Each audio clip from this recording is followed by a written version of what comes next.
ભૌતિક પરિભાષામાં અને આધ્યાત્મિક પરિભાષા સ્થૂલ અને ભૌતિક જીવન જીવવાના માટે પણ માણસને સતત લડવું પડે અને આધ્યાત્મિક જીવનની સાધના કરવામાં પણ માણસને એક પ્રકારનું યુદ્ધ કરવું અને એટલા જ માટે ભૌતિક જીવનની પણ બે પરિભાષાઓ છે અને આધ્યાત્મિક સાધનાની પણ બે પરિભાષા. એક પરિભાષા સંઘર્ષની છે અને બીજી પરિભાષા પ્રેમ. જીવન જયારે જીવવું છે તો કોઈ વિચારકો એમ પણ કહે છે કે સંઘર્ષ કરીને જીવવું, સંઘર્ષ વગર નહીં જીવી. સ્ટ્રગલ ફોર લાઈફ આની વાત. અને સંઘર્ષમાં જે ટકી શકે છે, સંઘર્ષમાં જે પસાર થાય છે, સંઘર્ષમાં જે બીજાનો પરિહાર કરે છે એ જગતમાં જીવી શકે. અને એમાંથી એક સૂત્ર આવ્યું કે બળવાનને જીવવાનો અધિકાર છે, નિર્બળને જીવવાનો અધિકાર નથી. અધૂરું સૂત્ર છે. પણ જીવન જેને જીવવું હશે એના પોતાના જીવનમાં સંઘર્ષ આવી પડે તો ભાગી છૂટવાથી કામ નહીં. પણ જ્યારે પ્રસંગ આવે છે ત્યારે મનુષ્ય એ સંઘર્ષના કાળમાં કેવી રીતે પસાર થાય છે બહુ મહત્વનું. એટલા માટે જીવનમાં પ્રેમની મને પરિભાષા, રામાયણની પરિભાષા એ પ્રેમની પરિભાષા. સંઘર્ષ કરી શકત, રામ કરી શકત, ભરત કરી શકત, લક્ષ્મણ કરી શકત, શત્રુઘ્ન કરી શકત, કૌશલ્ય અને સીતાજી પણ કરી શકત. પણ સંઘર્ષ નથી. જેવી સમસ્યાઓ તમારી સામે આવતી હશે એવી સમસ્યાઓ આના કરતા વિકટ અને ગંભીર સમસ્યાઓ એમની સામે હતી. વિકટ સમસ્યાઓ હોવા છતાં તેનું નિરાકરણ સંઘર્ષથી નહીં, પ્રેમથી. ભૌતિક જીવન સુખીથી જેને જીવવું હશે એને સંઘર્ષની ભાષામાં નહીં જીવી શકાય, પ્રેમની ભાષામાં જીવવું. ધીમે ધીમે આપણા જીવનમાં સંઘર્ષની ભાષા આવતી જાય છે. એના કારણે કુટુંબ તૂટતું જાય. સંઘર્ષની ભાષાના કારણે સમાજ તૂટતો જાય. સંઘર્ષની ભાષાના કારણે દાંપત્ય જીવન તૂટતું જાય. સંઘર્ષની ભાષાના કારણે પિતા પુત્રોનું જીવન તૂટતું જાય. એક પ્રેમની પણ પરિભાષા. પ્રેમ એ હંમેશા જોડે. એક અર્થમાં પ્રેમ ફેવિકોલ એ જોડી આપે. જેમ તૂટેલા હાડકા એને તોડી પણ શકાય અને તૂટેલા હાડકાને સાંધી પણ શકાય. પ્રેમ એ હંમેશા સાંધવાની ભાષા અને જીવન સંઘર્ષથી નહીં જીવી શકાય. કેટલો સંઘર્ષ કરશો જીવન? સંઘર્ષ કરનાર માણસ થાકી તો દબાઈ જનાર માણસ નિરાશ થશે. થાકીને જીવવું અને નિરાશ થઈને જીવવું એ જીવનનો કોઈ અર્થ નથી. પુલકિત થઈને જીવવું, પ્રસન્ન બનીને જીવવું એ જીવનનો સાચો અર્થ. સંઘર્ષ કરનારો થાકે છે, દબાઈ જનારો નિરાશ થાય અને પ્રેમથી જીવનારો પુલકિત બનીને જીવે. ત્રણેય શબ્દો સમજી લેજો. જીવન જીવવાની પણ એક ખૂબી છે. The art of the life એ જીવન જીવવાની કળા. કેટલાક માણસોના સ્વભાવમાં સતત યુદ્ધ હોય. પ્રાતઃકાલથી માંડીને પથારી બસ્ત્યા થાય ત્યાં સુધીમાં યુદ્ધની ભાષા બોલતા હોય છે. એમના બધા એક્શનો યુદ્ધના હોય છે. એમની બધી પ્રવૃત્તિ યુદ્ધની હોય છે. એ અંતે થાય. જે લોકો દબાય છે નિરાશ બને. કુટુંબ અને સમાજમાં જે વર્ગ જોવા મળે છે, બે પ્રકારનો વર્ગ, થાકેલો વર્ગ અને નિરાશ થયેલો. એક ત્રીજા વર્ગની જરૂર છે, પુલકિત હૃદય વાળો, પ્લીઝિંગ મૂડ જેને કહી શકાય, પ્રસન્ન. એ પ્રેમની પરિભાષા. અને પ્રેમ એ હંમેશા શાંતિ, જતું કરે છે, ત્યાગ કરે છે, ખોવે છે, આપે છે, લેટ ગો કરે છે, ખમે છે, સહિષ્ણુ બને છે, ઉદાર બને છે, સહન કરે છે, કષ્ટ સહન કરે છે. આ પ્રેમની પરિભાષા. કોમ્પ્રોમાઇઝની ભાષા. કોમ્પ્રોમાઇઝમાં યુદ્ધને અવકાશ છે, થયેલું છે એટલું જ. પ્રસંગ આવતા ફેર યુદ્ધના સંકરણાત્મક. તો આ થઈ ભૌતિક જીવનની વાત. સંઘર્ષથી ન જીવશો, થાકી જશો. દબાઈને પણ ન જીવશો, નિરાશ થઈ જશો. સત્વ નહીં ખીલે. આ સંસ્કૃતિએ ક્યારે પણ દબાવવાની વાત નથી કરી. તમે પણ ન દબાવશો ને બીજાને પણ ન દબાવશો. કુટુંબમાં મોટા ભાગે કા દબાવવો ને કા તો દબાવવા, બે પરિભાષા રહી. ફૂલની જેમ જીવન ખીલતું. એક ત્રીજી પરિભાષા છે પ્રેમની પરિભાષા. જેમ બગીચામાં ફૂલો ખીલે છે, એમ કુટુંબના બગીચામાં જીવનના પુષ્પો ખીલતા. પત્ની ખીલે, પુત્ર ખીલે, પતિ ખીલે, ખીલે. બહુ ટૂંકું જીવન છે, બહુ ટૂંકું જીવન, અને તે પણ નિશ્ચિત નથી.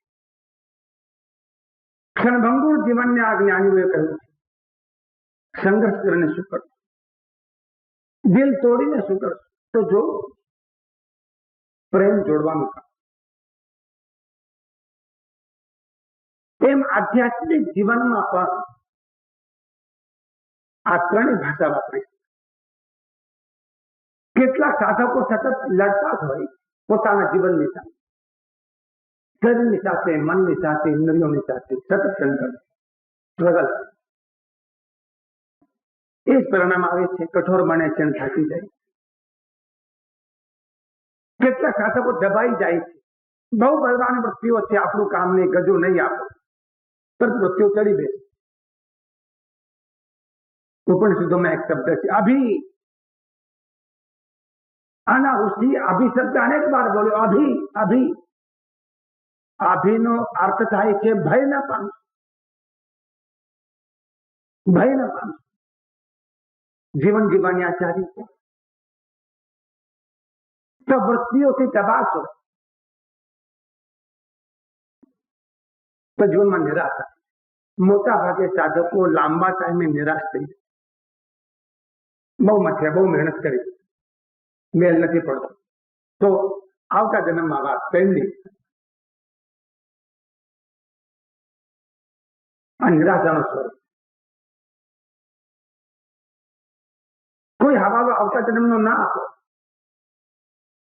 જસ્ટ નાવ, આજ જીવનમાં અને આ જ હવાલો. હવાલો આપવાના કારણે આનંદ જન્મ થાય.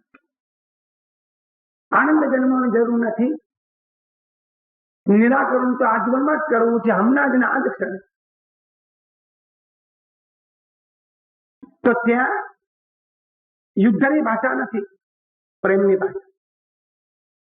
અને પ્રેમની ભાષાનો અર્થ સાધક પોતાની જાતને પ્રેમથી.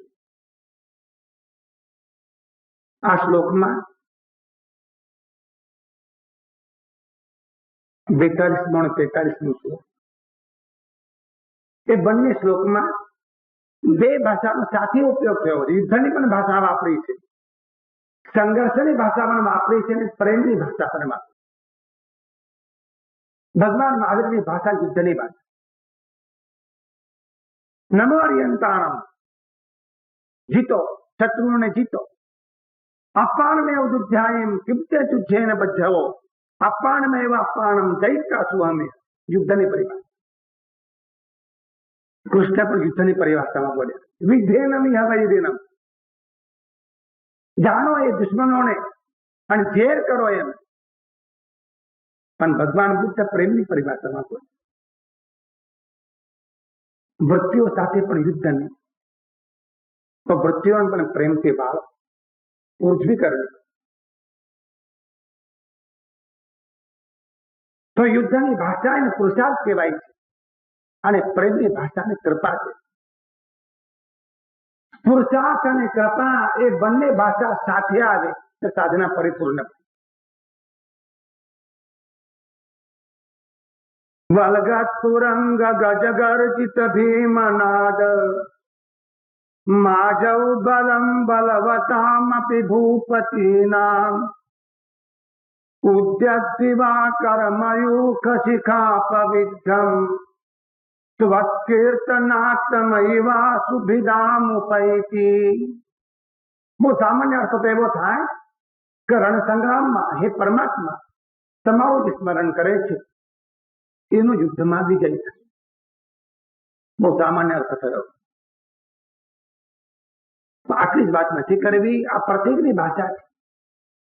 હે પરમાત્મા અમારા પણ જીવનમાં, આંતરિક જીવનમાં એક યુદ્ધ ચાલી રહ્યું, તુગુણ યુદ્ધ ચાલી રહ્યું. To be or not to be, કરવું કે ન કરવું.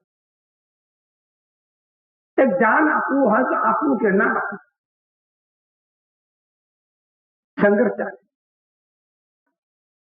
એક માણસ રાતના એકદમ ઉભો થયો અને તાળી વગાડી નાચવા લાગ્યો. પત્ની બધું શું થયું? થયું શું તમને? ચસ્ક્યું કે શું?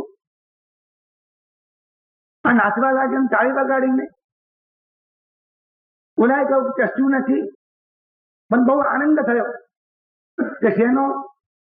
મનમાં થોડું યુદ્ધ ચાલતું હતું કે જે ધન મળ્યું છે એમાંથી દાન આપવું કે ના આપવું. તો એક મન કહેતું હતું કે દાન ના આપવું, છોકરા મોટા થાય, પરણાવવા પડે, દીકરીઓ છે, ઘર બાંધવું છે, વિવાહ વેલાનો પ્રસંગ છે, પ્રસંગો સાચવવાના છે, કોઈનું જીયારું, કોઈનું મિયારું, જે બધું કરવાનું હોય છે, આ જાત જાતનું બધું કરવાનું છે. ના, નથી આપવું, સંગ્રહ કરો. બહુ જોરદાર અવાજ અંદરથી આવતો તો સંગ્રહ કરો. વિચારો, સાધુ તો કે આગળ પાછળ રક્ષા કર્યો, ગોરાગણા સાધુને કહેવાનું શું જાય છે?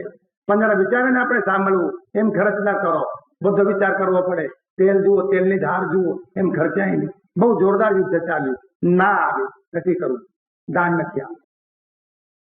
એ અંદરથી બીજો પણ ઘણી ઉઠ્યું કે જીવન સનભંગો, વિદ્યુત લક્ષ્મી પ્રભુતા પતંગ આયુષ્ય તે તો જગન્નાથ. કોને ખબર? કોને ખબર આ ધન કાયમ રહેશે કે નહીં?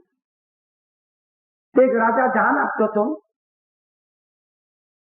અને ભંડારીએ સલાહ આપી કે મહારાજ આમ તો ભંડાર ખાલી થઈ ગયો.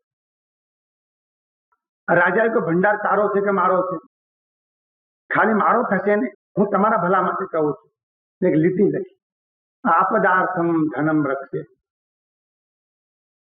ભવિષ્યમાં આપત્તિઓ આવવાની છે એમ સમજીને ધનનો સંગ્રહ કરવો. ટોટલ તમારી 100% બહુમતી છે આમાં, અને વોટિંગ તમારું આમાં જ પડશે. આપદાર્થમ ધનમ રક્ષે. ભવિષ્યમાં સંકટો આવે એ માટે ધનનું રક્ષણ. રાજાએ નીચે બીજી લીટી લખી કે મહતા પુત્ર આપદ. અરે ભાગ્યશાળીને, પુણ્યવાનને ક્યાંથી આપત્તિ આવે? બોલે ભંડારી કે હારે એવો ન તો ત્રીજી લીટી લખી, કદાપી કુપ્યતે દૈવમ. ક્યારેક દૈવ કોપાયમાન થાય તો? નીચે ચોથી લીટી રાજાએ લખી, સંચિતોપી વિનશ્યતિ. તો સંગ્રહ કર્યો હશે એનો પણ નાશ થશે. ઉકેલ થયો જીવનનો. આપદાર્થમ ધનમ રક્ષે બહતા કુત આપદ કદાપી કુપ્યતે દૈવમ સંચિતોપી વિનશ્યતિ. આપવા દો દાન. અને ઓલા માણસે કહ્યું કે દાન આપવાનો નિર્ણય 100% લઈ શક્યો. એ 2 કલાકના યુદ્ધ પછી મારો વિજય થયો, એટલા માટે તાળી પાડીને નાચ્યું. તમને કોઈ વખતે મન થાય છે ખરું કે આવું પણ નાચવાનો અવસર આપણને પણ મળે? તમે કરતા તો હશે રોતા રોતા, પરાણે પરાણે, મરતા મરતા મરતા. અને એટલું બધું ગણિત ચોક્કસ આપણું. બપોરના જમ્યા પછીમાં રસોઈ વધી હોય તો રોટલીના ખાકરા થાય, ભાતના વઘાર્યા ભાત થાય, મુઠિયા થાય. આ વધે એકલી દાળ લઈ જાય, લે રોટલી બીજીથી માગી લાવજે, અને દાળ લઈ જાય ઉતરેલી છે પણ ખવાય નથી. માટે આવતા જન્મમાં દાળ સિવાય બીજું કઈ તમને નહીં મળે. યાદ રાખો, નાખવાનો પ્રસંગ આવે. આ તમારું ઇન્વેસ્ટમેન્ટ, જેવું તમારું ઇન્વેસ્ટમેન્ટ, દાળનું ઇન્વેસ્ટમેન્ટ, દાળ મળશે એટલે સીધા જ કરો. એક બીજી પરિભાષા છે. સાધકને શાસ્ત્રોએ એમ કહ્યું, હે પ્રભુ, સ્વકીર્તના તમૈવા સુભિદામ પૈતિ. જીવન એક યુદ્ધ છે, અને યુદ્ધની પરિભાષા પહેલા સમજ. યુદ્ધમાં શું શું? યુદ્ધમાં પહેલી વાત, યુદ્ધ ભૂમિ હોય, રણભૂમિ હોય, યુદ્ધનું મેદાન હોય, અને એટલા જ માટે શરીર યુદ્ધનું મેદાન. હૃદય યુદ્ધનું કેન્દ્ર છે. ઝડપથી સમજવા પ્રયત્ન કરજો, ચર્ચા બહુ વિગતવાર કરવા. તે હૃદયરૂપી યુદ્ધના કેન્દ્ર ઉપર બલવતામ ભૂપતિનામ બલમ, બળવાન એવા રાજાઓ પોતાની તમામ સેના સાથે સજ્જ થઈને આવે. હૃદયમાં જોજો, હૃદયમાં જોવાની વાત છે. એમાં એક પક્ષે કૌરવની સેના છે ને બીજા પક્ષે પાંડવોની. એક પક્ષે કર્મ રાજા છે, અને કર્મ રાજાના મદદનીશો ભાવ કર્મ, દ્રવ્ય કર્મ અને નો કર્મ એવા ત્રણ પરિબળ. આ કર્મ રાજા એક મોટો રાજા, તંત્ર બધું એના હાથમાં. અને એ રાજાની પાસે એના આજ્ઞામાં રહેતા બીજા પણ 8 રાજાઓ આત્માની પાસે રહેલી પોતાની સંપત્તિનો રોકવાનું કામ એ કરે. જેમ આકાશમાં સૂર્ય ઉગે છે તો વાદળાઓ સૂર્યના પ્રકાશને નષ્ટ કરી શકતા નથી, પણ પ્રકાશને રોકી શકે. કર્મ આત્મશક્તિને નષ્ટ કરી શકતા નથી, પણ રોકી શકે. જ્ઞાનનું આવરણ કરનારું કર્મ, શ્રદ્ધાને આવરણ કરનારું કર્મ, મોહને સંભાળનારું કર્મ, સુખ અને દુઃખ આપનારું કર્મ, જાત જાતના ગતિઓમાં લઈ જનારું કર્મ, જીવનમાં અવરોધો ઉત્પન્ન કરનાર, આવા 8 પ્રકારના કર્મ છે. એના 158 પેટા વિભાગો. વિગતવાર ચર્ચામાં જવું નથી. આ બધા સામે ઉભા છે દુશ્મનના પક્ષ.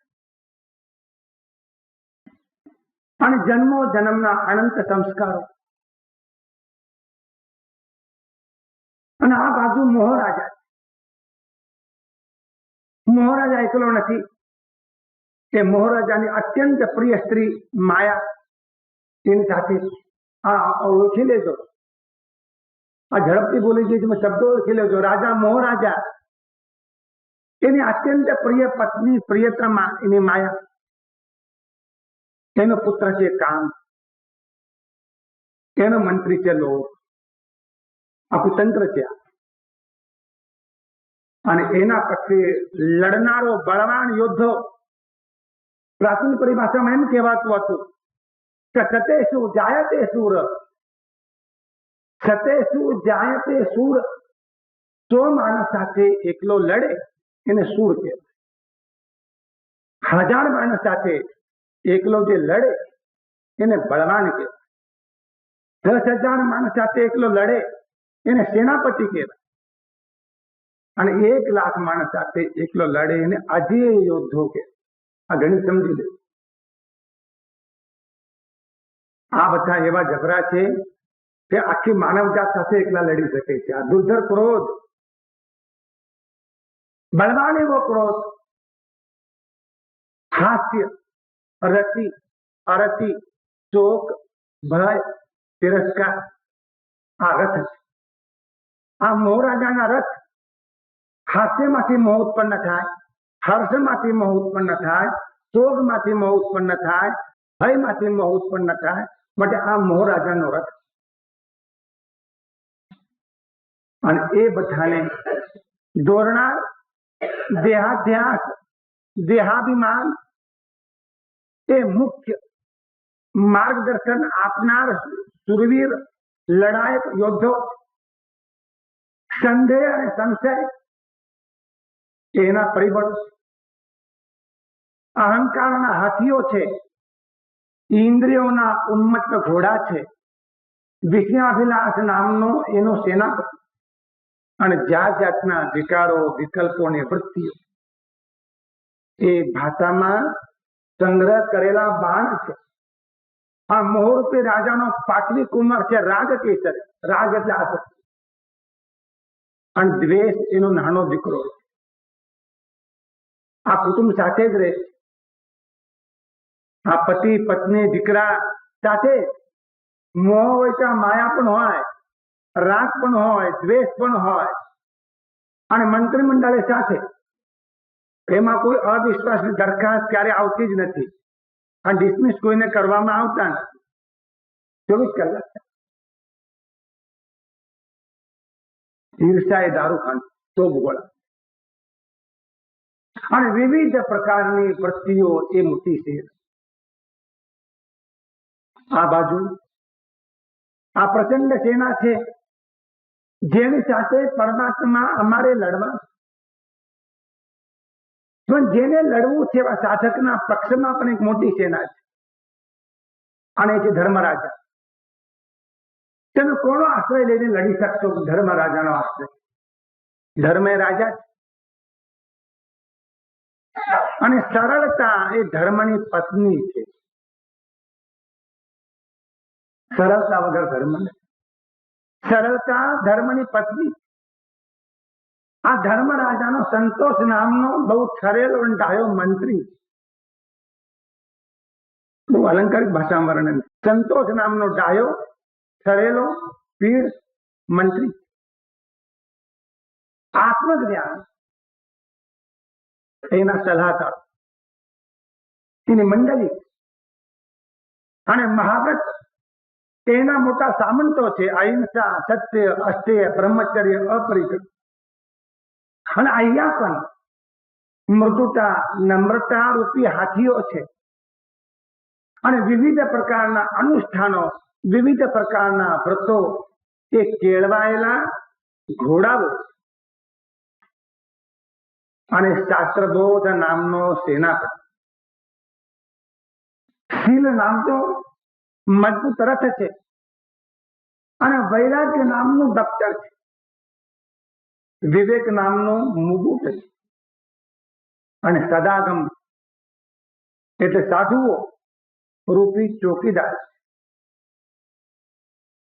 અને ધ્યાન રૂપી કેસરિયા કરનારા, ધ્યાન રૂપી કેસરિયા કરનારા સાથે રહેલા મુખ્ય લડવૈયા. આ એક બીજું સૈન્ય. આ હૃદયમાં એક બાજુમાં કર્મરાજા અને મોહરાજાનું સૈન્ય, અને એક બાજુમાં ધર્મરાજાનું સૈન્ય. વચમાં તમે આચાર્ય શ્રી એમ કહે છે કે પ્રભુ આ બધું ભલે હોય,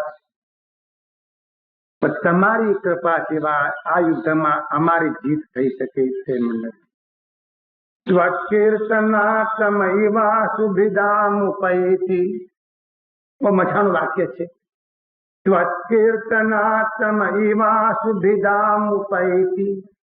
તમારું નામ સંકીર્તન, અને એના દ્વારા થતી તમારી નિરંતર ભક્તિ, એનું જે બળ છે, એ જે કૃપા છે, એના દ્વારા યુદ્ધ જીતી. એટલા માટે મહાભારતની એક અદભુત ઘટના છે. જ્યારે કૃષ્ણે માગવાનું કહ્યું અર્જુનને અને દુર્યોધનને કે મારી પાસે બે વસ્તુઓ છે, એક છે 18 અક્ષરની સેના, અને બીજો શસ્ત્ર વગરનો હું. તમારે શું માગવું છે, હું બંને આપવા તૈયાર છું. બસ અહીં વિવેકની જરૂર. દુર્યોધન એમ થયું કે 5 ફૂટનો માણસ અને શસ્ત્ર વગરનો પાછો.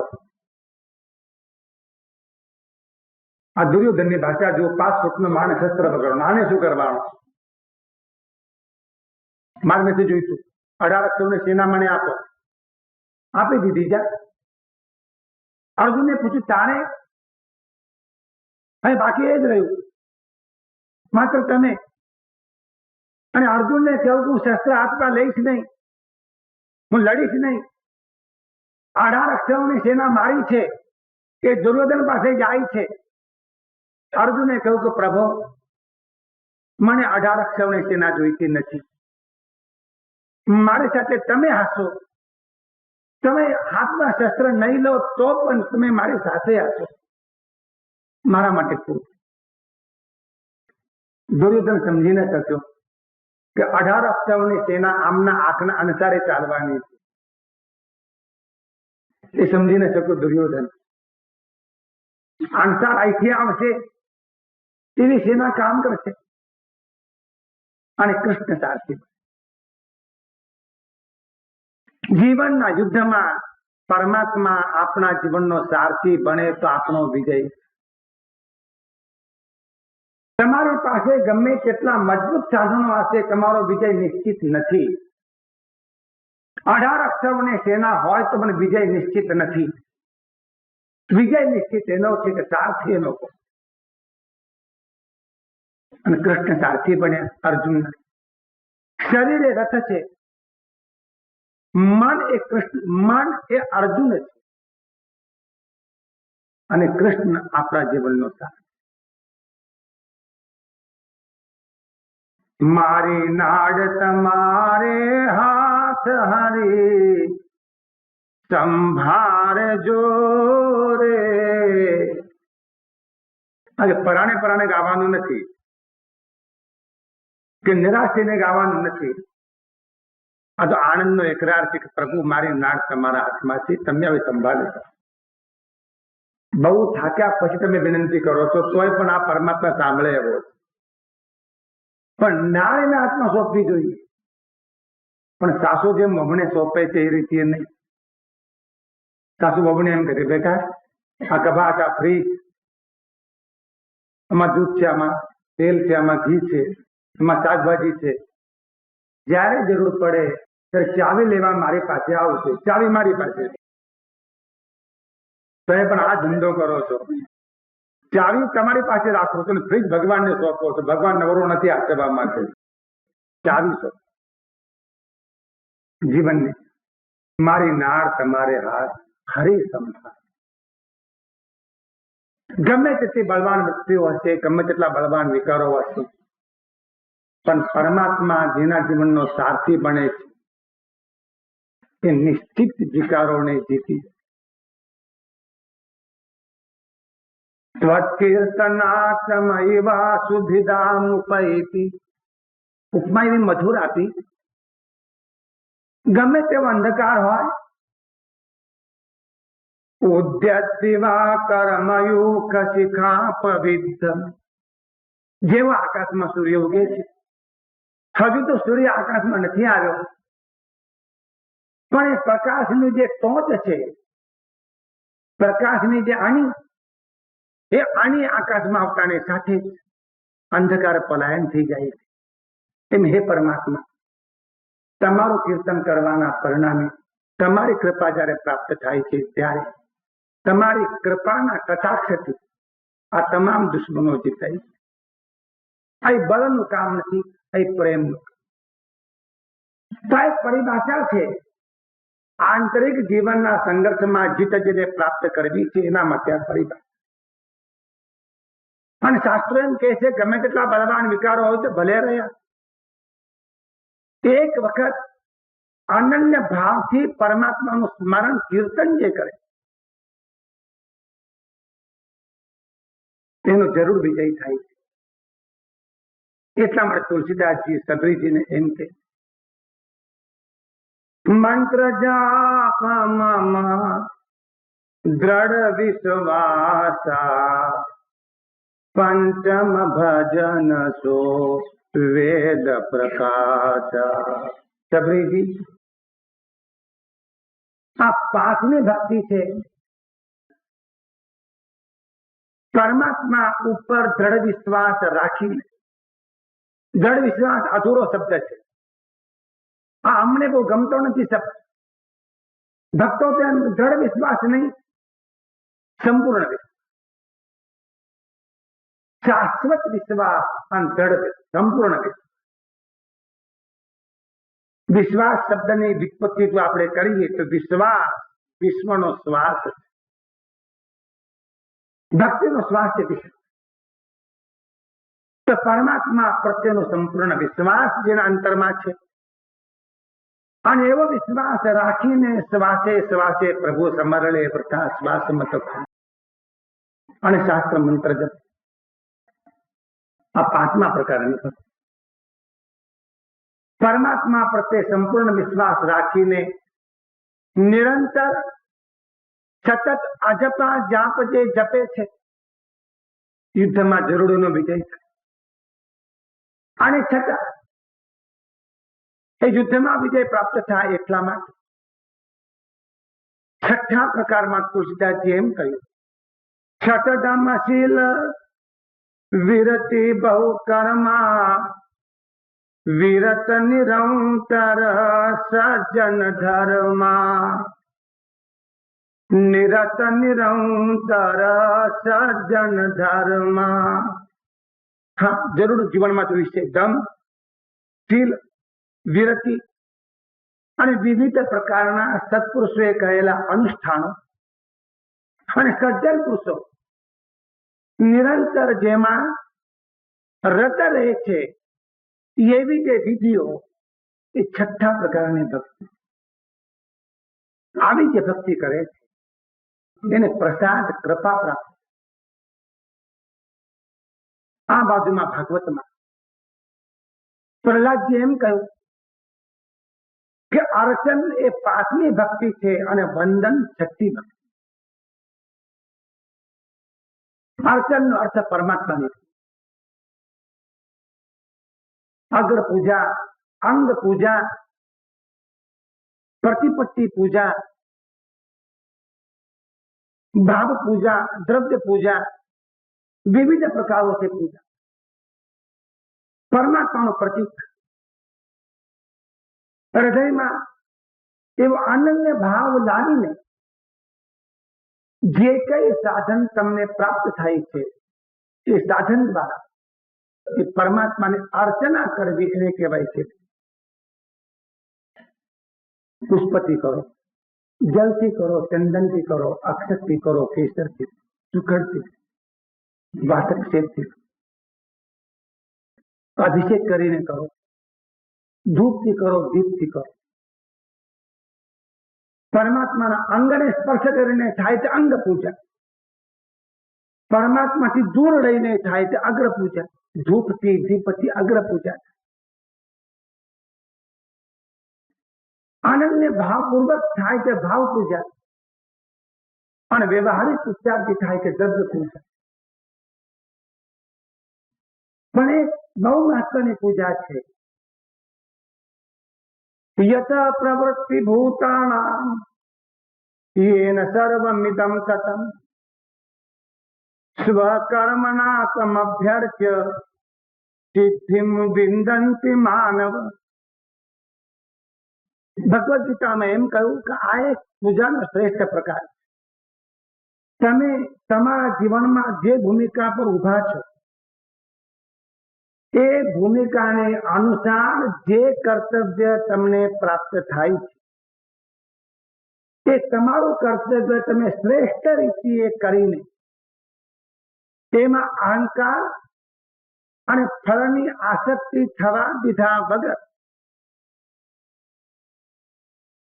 श्रेष्ठ प्रकारे ए कर्तव्य करीने ए स्वकर्म में सिद्धि प्राप्त करीने ए कर्तव्य ऊपर पोताने मालिकी न राखता ए कर्तव्य ने परमात्मा चरण में अर्पण करवू आ सौथी श्रेष्ठ पूजा।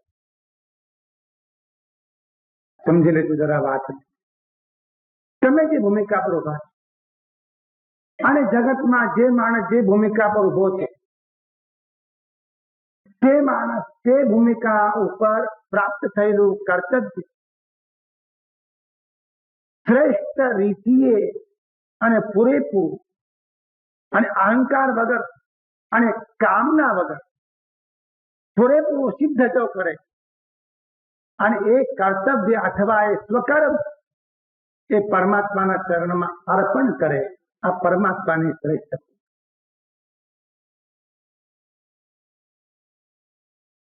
જે માણસ પોતાના કર્તવ્યમાં ઊંડો ઉતરે છે અને જે માણસ માત્ર બાહ્ય ઉપચાર પૂજા કરે છે એની પૂજાને બહુ પ્રશંસા નથી. ખોટી છે એમ નથી કરી, બહુ પ્રશંસા નથી. નિરંતર જે માણસ પોતાનું કર્તવ્ય અદા કરે,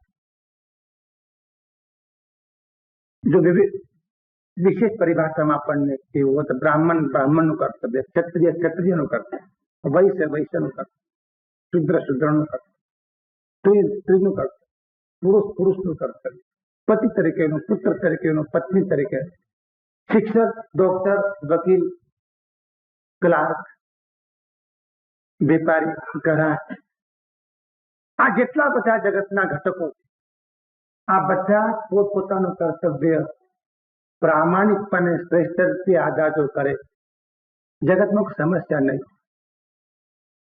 અને કોઈ વિસંવાદ નહીં. પણ આપણને કર્મ શ્રેષ્ઠ રીતે કરવું નથી. એક ભાષા છે આપણે ત્યાં જૂની ભાષા, વેઠવાળી. આપણે શ્રેષ્ઠ રીતે કર્મ નથી કરતા, વેઠવાળી. અને વેઠ વાળવાના પરિણામે આપણો દાંત વળી જાય.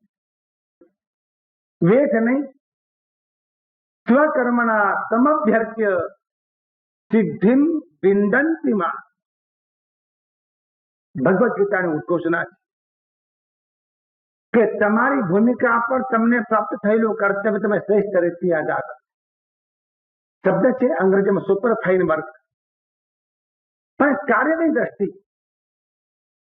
પણ અમે સુપરફાઇન વર્ક એને કહીએ છીએ કે જેમાં તમારા હૃદયનો પૂરેપૂરો ભાવ મળે, છતાં અહંકાર ન હોય, છતાં આસક્તિ ન હોય, છતાં ફળની આકાંક્ષા ન હોય અને છતાંય કોઈ શક્તિ વાપરતા, તો આ શ્રેષ્ઠ કર્મ થયું અને એ પરમાત્માની શ્રેષ્ઠ પૂજા.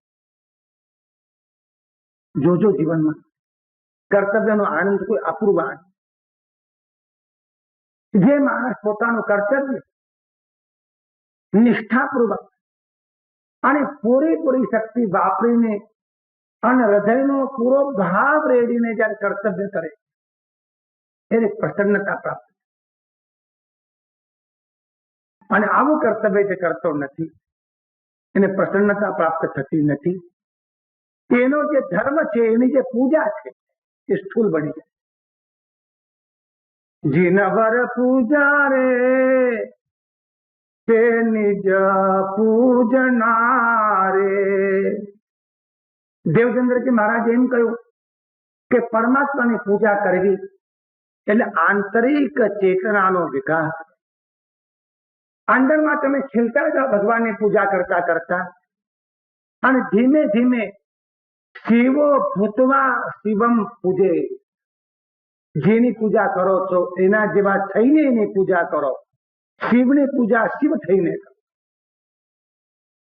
ભજન કરતા પાંડુરંગ તુકા ઝાલા પાંડુરંગ. તુકારામ એમ કહે છે કે પરમાત્માનું ભજન કરતા કરતા કરતા મારી ચેતના પરમાત્મા જેવી છે. જેની પૂજા કરો છો, પૂજા કરતા કરતા તમારા જીવનમાં કળિયુગ આવશે. તમારું જીવન ફૂલ બની જશે અને ફૂલમાંથી ફળ, જીવન વિકસે. અર્ચન એટલે પૂજા અને વંદન એટલે પરમાત્માના ચરણાર બિંદમાં મન, વચન અને શરીર અને સર્વતો ભાવથી જે પ્રણામ કરવા એને કહેવાય વંદન ભક્તિ. અને માત્ર પરમાત્માને જ નહીં નરસિંહ મહેતાએ ઉમેરો કર્યો, સકલ લોકમાં સહુને વંદે. આપણે ત્યાં પદ્ધતિ હાથ જોડવા સૌને, સામે મળે એને હાથ જોડવા. Good morning, good night. આ નવી ક્રાંતિ આપણી. સાવા માણસ કોઈ મળે તો નમસ્કાર. જૈન હોય તો જય જિનેન્દ્ર, વૈષ્ણવ હોય જય શ્રી કૃષ્ણ, રામનું ઉપાસક તો રામ રામ. મહાપુરુષો એમ કહ્યું છે એ નિમિત્ત પરમાત્માની યાદ. મહારાષ્ટ્રમાં તો એમ કહ્યું, અહીંયા ગુજરાતમાં રામ એવો બોલવાનો રિવાજ છે, મહારાષ્ટ્રમાં રામ રામ બોલવાનો રિવાજ. તો કેવી સ્પષ્ટતા કરી કે રામ રામ બે વખત એટલા માટે બોલવાનું છે કે તારામાં પણ રામ છે ને મારામાં પણ રામ. પરસ્પર રામ બે. સામે જયારે મળો ત્યારે પરિણામ તો ખરો જ, પણ પરમાત્માને યાદ કરી દે. એ કૃષ્ણ તારામાં છે, એ મહાવીર તારામાં છે, એ રામ તારામાં, મારા પણ હૃદય. વંદન કરતા કરતા એક દિવસ એવો આવે છે કે સકળ જગતમાં એ જ પરમાત્મા આપણને જ્યાં જ્યાં નજર મારી ખરે યાદી દિશે છે આપણને. જ્યાં જ્યાં નજર જાય ત્યાં ત્યાં પરમાત્મા છે એવું દર્શન જે ક્ષણે થાય, વંદન ભક્તિ સાર્થક. સકળ લોકમાં સૌને વંદે. આ પોઝિટિવ. સકળ લોકમાં સૌને વંદે પોઝિટિવ. પણ નેગેટિવ શું? નહીં કરવાનું શું? તો કોઈ નિંદા ન કરે કે રે. આપણે હાથ જોડીએ, થોડા આગળ જઈએ તો બોલો ગયો ને નામ લેવા જેવું નથી. છોકરા હાથ જોડ્યા હતા ત્યારે કોણ જાણે આપણા જીવનમાં નાની નાની કેટલીક ક્ષતિઓ રહી જાય. આમ હાથ જોડ્યા, આમ શેક હેન્ડ કરીએ, હાથ જોડીએ, જય શ્રી કૃષ્ણ આમ બોલ. પાછળ જઈએ કેમ બોલા ભાઈ મારા નામ લેવા જેવું નથી. એટલું તો કહો. વંદન કર્યા પછી નિંદા કેમ? નિંદા ન કરે કે. વંદન ભક્તિનું પરિણામ જીવનમાંથી નિંદા. નિંદા તો રસ બહુ નથી. દુનિયામાં ઘણા બધા રસ હશે. ચાનો રસ, દૂધનો રસ, બાસુંદીનો રસ, દૂધપાકનો રસ, શેરડીનો રસ, કેરીનો રસ, પણ એનાથી અપકી જવાય. એક રસ એવો છે નિંદાનો રસ, 24 કલાક બહુ ગમે. અને એના પ્યાલા ભરે ભરીને બધે જ પીવાય. એમાં કઈ છીચોડાની જરૂર નથી પડતી અને યંત્રની જરૂર નથી પડતી. ઘરમાં બેસીને પણ પ્યાલા પી શકાય, અને મંદિરમાં ઉભા રહીને પણ પ્યાલા પી શકાય, અને ગોકુળવાડીમાં પ્યાલા પી શકાય, અને બહાર નીકળીને પણ પી શકાય. પીવું અને પીલાવું. હૈરસ ऐसो है रे भाई जो पीवे से अमर हो जाए. આવો રસ નિંદા. વિકૃત રસ છે. વંદન ભક્તિ જ્યાં થાય છે ત્યાં નિંદાનો રસ તૂટી, અને આર્ચન ભક્તિ જ્યાં થાય છે ત્યાં શ્રેષ્ઠ કર્મ છે. સમજી લેજો આ શબ્દો.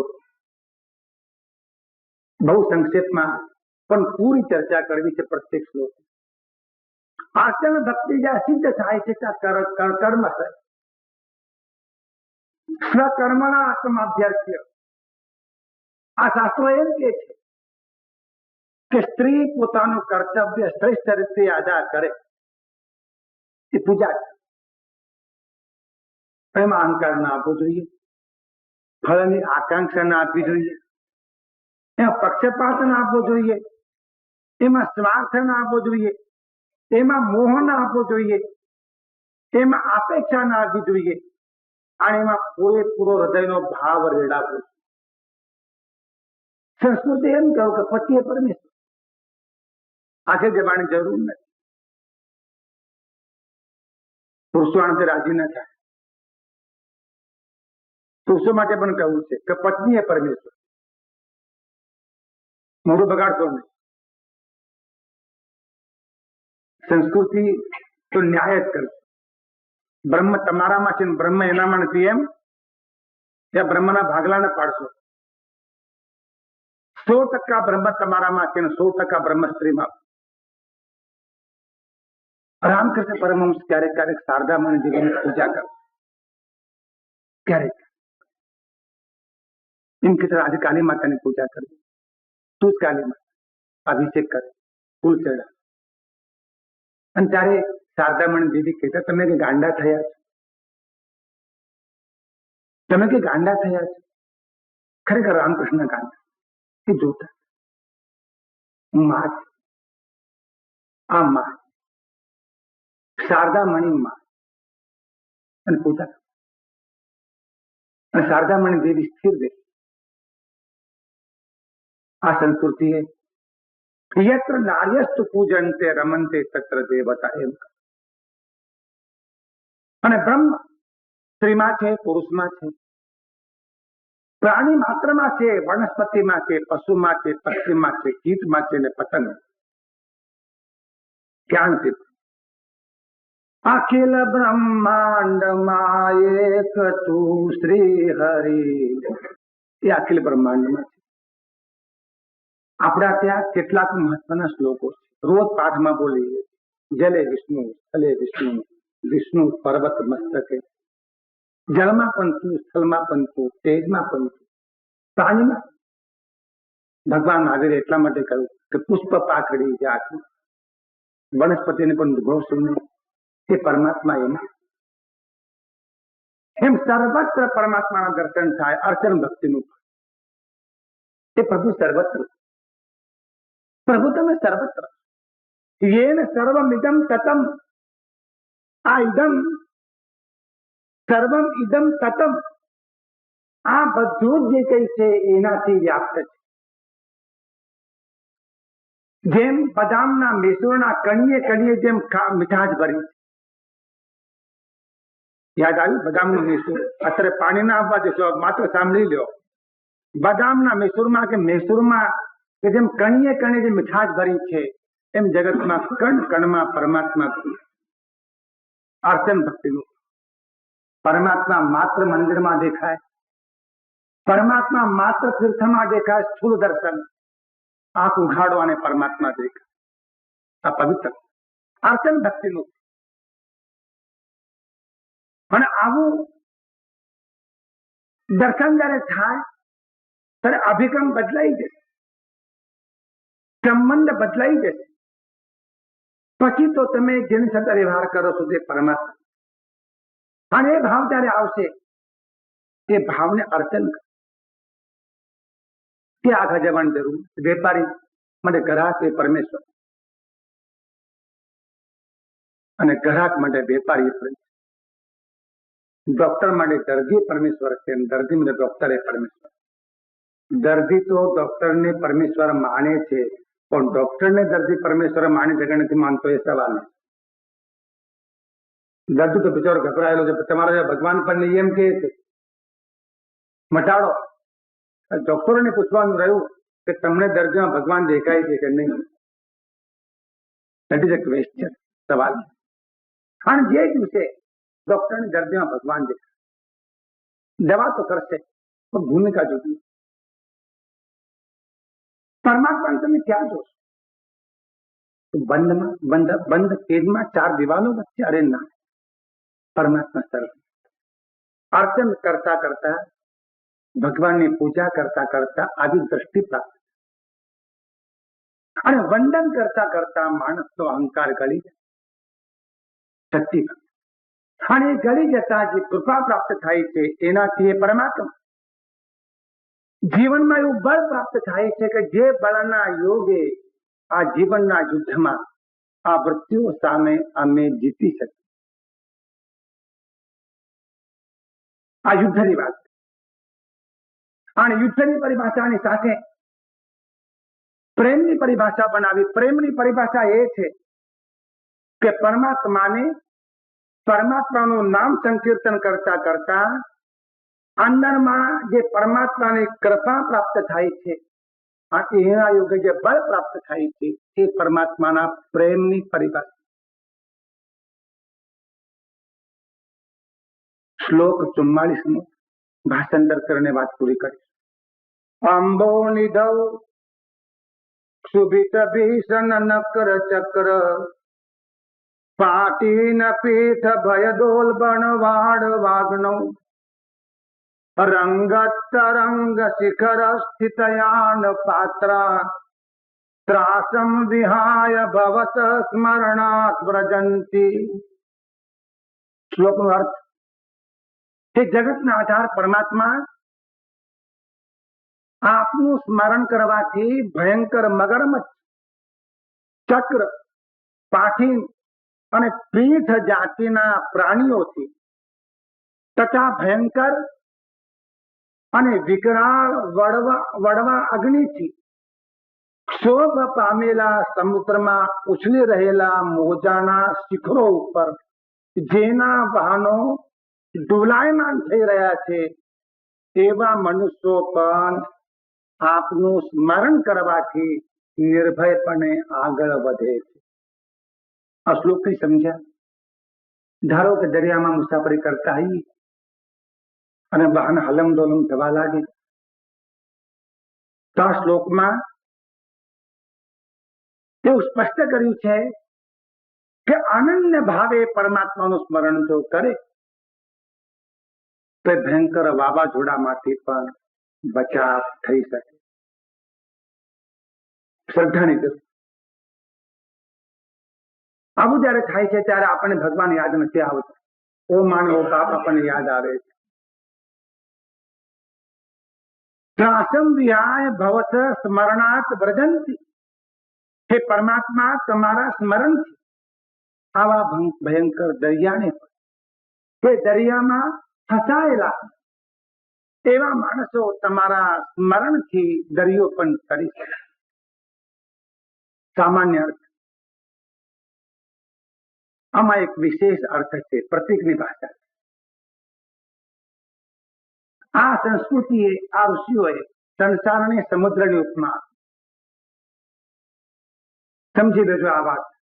સંસાર સમુદ્ર, સમુદ્રમાં જેમ ચારે તરફ પાણી છે અને તે પાણી પાછું ખારું છે, એમ સંસારમાં જ્યાં નજર નાખો ત્યાં દુઃખરૂપી પાણી, ખારું પાણી પીવા ટેવાયેલા હોવાના કારણે ખબર નથી પડતી।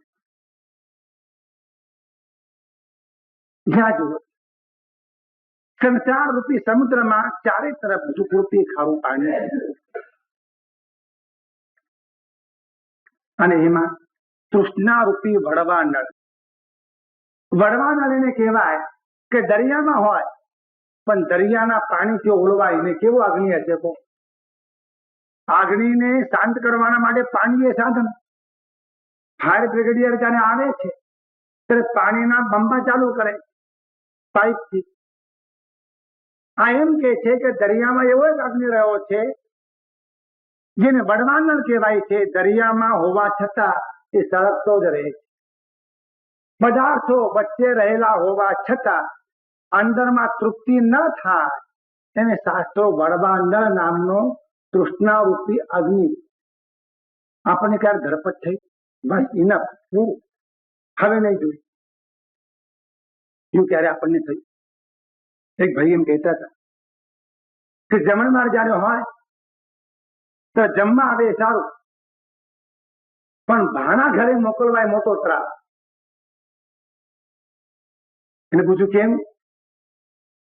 તો જમવા આવે તો બહુ તો એક લાડવો ખાય કે બે લાડવા ખાય કે ત્રણ લાડવા ખાય પણ ભાણામાં તો નક્કી કરેલા 6 લાડવા કે 8 લાડવા, નિયમ પ્રમાણે જ્ઞાતિનો નિયમ જુદો જુદો અને આખું ભાણું ભરીને મોકલાવીએ તો એ પાછા એમ કે આટલું મોકલાવ્યું ઘોડું બગાડી એના જમે વધારે આવે। આપણી તૃષ્ણા આ ભાણા જેવી, ગમે તેટલું ભરો અંદર ધરાતા જ નથી। ત્યારે તમને એમ થયું બસ ઘણું ખાધું, ઘણું પીધું, ઘણું ઓળ્યું, ઘણું મેળવ્યું, ઘણું જોયું, બસ એના પૂરતું ના રે ના। જયારે જુઓ ત્યારે પેલી કહેવત છે ને, જયારે જુઓ ત્યારે ભૂખ્યા। મોહમ્મદ બેગડો એવો હતો કે જયારે સૂતો હતો એવું કહેવાય છે એના માટે એ બંને બાજુ મીઠાઈના થાળ ભરી રાખતો. તેનો પલંગ મોટો વિશેષ પ્રકારનો. ક્યારેક ઊંઘમાંથી ઉઠી જાય ને આમાં હાથ જાય તો જમણા બાજુમાં જાય તો જમણા બાજુથી લઈને ડાબા બાજુથી ખાતો જાય ઊંઘમાં. તોય પણ મોહમ્મદ બેગડો ધરાતો નથી. આપણે મોહમ્મદ બેગડાને પણ બજારમાં વેચીએ એમાં નથી. આપણે ધરાતા ક્યારેક ધરપટ્ટો કેવો બસ ઘણું થયું. કેટલું જોઈએ કેટલું જોઈએ. અમે નાના હતા ત્યારે મરાઠીમાં એક પાઠ આવતો. મરાઠીમાં બહુ તો કે ભણ્યા નથી અમે, આભણ કહેવાય પણ થોડુંક ભણ્યા છીએ. એક પાઠ મરાઠીમાં આવતો. એક દરિદ્ર માણસ, એને કોઈ દેવી પ્રસન્ન નથી. આનું કે માગ એની પાસે જોડી હતી. હવે વર્ષોથી એક જ જોડી, એને કપડું જર્જર થઈ ગયેલું. દેવી એમ કહ્યું કે તને જેટલું માગું એટલું માગજે, જોડેમાં રહ્યું ત્યાં સુધીમાં એ સોનું, પણ ધરતીને આડ્યું તો માટી થઈ જશે. અને દેવી પછી વરસાવતી જ ગઈ, સોનામારું નાખતી જ ગઈ. અને ઓલાને પૂછતી જ ગઈ, નાખું? તો કે હા નાખો. દેવીએ વચમાં ભલામણ કરી, તારી જોડી ગમે એવી નથી કે તમે ચિંતા ન કરશો, તમે નાખો. અને પછી નાખતી જ ગઈ દેવી, અને જોડી ફાટી ગઈ. બધું નીચે બધું માટી, દેવી અંતર ધ્યાન થઈ ગઈ. આપણી પાસે પણ આવી જોડી છે અને આપણને પરમાત્મા આપી રહ્યો છે. પણ પરમાત્મા કહે ગજા પણ માગીશ નહીં તું, આપણે કઈ નાખો. અને આખું બધું મેળવેલું જેમ માટી ભેગું થઈ જાય છે, આપણું પણ બધું મેળવેલું માટી ભેગું થઈ. ક્યાં સંતોષ, ક્યાં સમાધાન? અમે ત્યાં માણસો જોઈ શકતા જ નથી જે એમ કહેતા હોય કે બસ અમને ભગવાન એટલું બધું આપ્યું, જરૂર જ નથી, હવે બીજાને આપી. બીજાને આપવાની વાત ક્યાં તો સગા ભાઈને નથી આપતો, બીજાને તો વાત જ ક્યાં તો. એક ભાઈ એમ કહેતા હતા કે અમારા ઘરની વેચણી થઈ. એ વેચણી થતા છેવટે એક પોષિકું બાકી રહી. હવે એના ભાગલા કેવી રીતે પાડવા? નાતના પંચ પર સવાલ કર્યો. એટલે પંચાયતો એમ કહ્યું, અને 2-3 રસ્તા છે. કાં તો ઉછામણી બોલો એની, જે વધારે બોલે લઈ જાય, કાં તો કિંમત મૂકો અને જે કિંમત આવે અડધી વેચી આપો. પેલા મંજૂર ન થાય તો છેવટનો એક રસ્તો એ છે કે ઓછું વચ્ચોવચ્ચ કાપી નાખો બરાબર. અડધું તું લઈ જાય, અડધું એ લઈ જાય. અને ઓલા ભાઈએ તો ઓછું વચ્ચોવચ્ચ કાપી નાખ્યું. એ ભલે માથા નીચે મૂકવાના કામમાં ના આવે એનો વાંધો નહીં, પણ તૃષ્ણા એમ કહે છે કે ઓછું કાપીને પણ લ્યો. હવે ભગવાનની તમારે કઈ રીતે મેળ પડશે મને સમજાતું નથી. આવડવાનું તળગે રહ્યો છે. ખાડી મનોરથ ભટકની વન ઝાડા રે, પૂરણનું નહીં કામ અહો મોરા નાયક રે. આ કવિએ ભલામણ કરી કે મનુષ્ય નામનું નગર છે, નરભવ નગર, એમાં તમે જશો તો ઘણું બધું મને જોવાનું મળશે. મેં ચેતવણી તમને આપું. એ નગરમાં, નરભવ નગરમાં, મનુસ્વરૂપી નગરમાં એક નાનકડી ખાડી આવે. અને ખાડીની ખૂબી એવી છે કે ખાડી પાસે તમે જેવા જશો તમારા મનમાં એવો વિચાર આવશે કે ખાડી છે ને લાવ પૂરીને જઈએ આપણે. પછી તમે ખાડી પૂરવા લાગશો. પણ તમે જેમ પૂરતા જશો ખાડી પૂરાશે જ. અને પછી ખાડી એવી હશે કે પૂરી દઈએ એ વૃત્તિ ઉઠ્યા કરશે, અંદર નાખ્યા જ કરશો ને ખાડી પૂરાશે નહીં. તો તમે એ ખાડી પાસે જશો નહીં, અને જાઓ તો ખાડી પૂરવાનો વિચાર કરશો નહીં અને ખાડી પૂરવા રહેશો. મોટા ભાગે એવું થાય છે કે આખી જિંદગીભર આ ખાડી પૂરવાના કામમાં રોકાયેલા છે. ભગવાનનું ભજન થશે ક્યારે? કોદાળી પાવડો તગાવ ખોજા કરીએ છીએ, પૂર્યા કરીએ છીએ. એ કઈ ખાડી मनोरथ नामनी खाई। मनोरथ પછી ऐसा करेंगे, પછી ऐसा करेंगे, પછી ऐसा करें, मनोरथ। ये बोलाए मनोरथ કર્યા હતા મિયાભાઈ શેખ સલ્લી मनोरथ હતું નહીં કઈ ઘીનો ગાળો અને પછી એમાંથી બકરી ને પછી એમાંથી ભેંસ ને પછી એમાંથી ગાવ નવી દીધી પછી હિંડોળે બેસવાનું પછી મને કહેવા આવશે ચાચા ખાને કો ચલો હું કહીશ નહીં આતા ખાને કો પડી ગયો ગાળો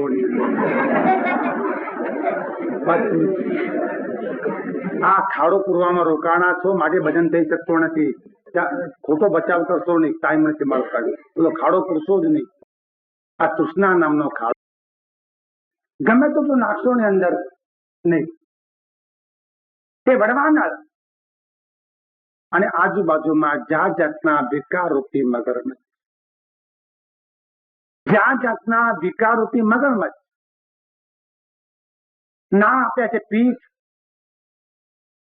ચકરી જાત જાતના મચ્છો એમ જાત જાતના જે વિકારો છે પાઠીન અને પીઠ એ જુદા જુદા મચ્છોના નામ એમ જાત જાતના વિકારોથી ભયંકર તોફાન કરો અને જેના મોજાના પ્રચંડ વેગો આકાશને આંબી રહ્યા છે એવી સ્થિતિમાં અમારું જીવનરૂપી નાવ હાલમ ડોલમ થયું। ભક્ત કવિ કે પરમાત્મા ત્રાસમ વિહાય ભવત સ્મરણાત વ્રજંતી હે પરમાત્મા તમારું સ્મરણ જો થાય તો સંસાર સાગર તરી શકાય તમારું નામ સ્મરણ નૌકા અને એ નૌકાનો આશ્રય જો લેવાય તો સંસાર સાગર તરી। આવતીકાલે 45મો શ્લોક એની ચર્ચા આવતીકાલે।